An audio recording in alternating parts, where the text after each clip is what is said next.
La sécurité en mer est une affaire sérieuse. Elle exige la participation et la responsabilité de chacun. Elle met en jeu des vies humaines et mobilise souvent des moyens considérables. La balise de détresse est le moyen le plus fiable pour donner l'alerte dans un espace maritime immense. Il existe de nombreux modèles. Il convient donc de bien la choisir en fonction de son navire et de son activité. 3 types de balises sont concernés. La RLS radiobalise de localisation des sinistres, qui dispose d'un modèle avec largueur hydrostatique. Et la PLB, la balise maritime personnelle de localisation. La réglementation en Polynésie française prévoit la RLS avec largueur pour les navires de pêche et les navires de charge dont la zone de navigation est égale ou supérieure à 20 000 marins de la côte. C'est la 3e catégorie de navigation.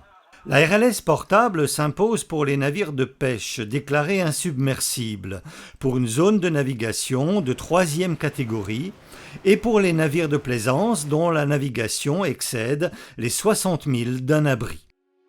La PLB, la balise personnelle, est obligatoire pour les navires de plaisance, dont la navigation excède les 20 000 d'un abri, et pour tous les autres navires qui n'ont pas l'obligation de posséder une RLS en fonction de leur exploitation.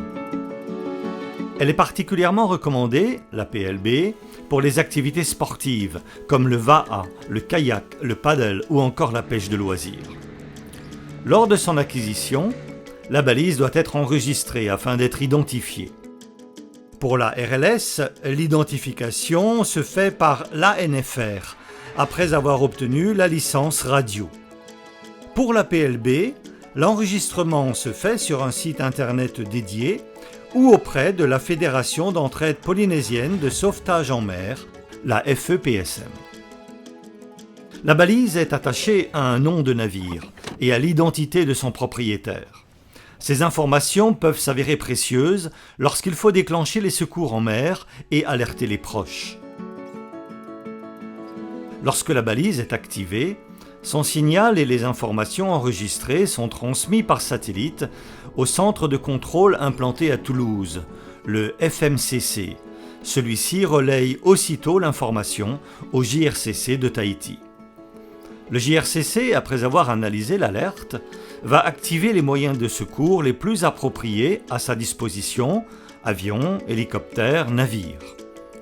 Une localisation et des informations précises permettent une intervention rapide et surtout de garantir le sauvetage des personnes en détresse. Dans le cas contraire, lorsque l'alerte tarde, la disparition de la personne est alors signalée par sa famille, qui s'inquiète de son absence. Un temps précieux est déjà perdu.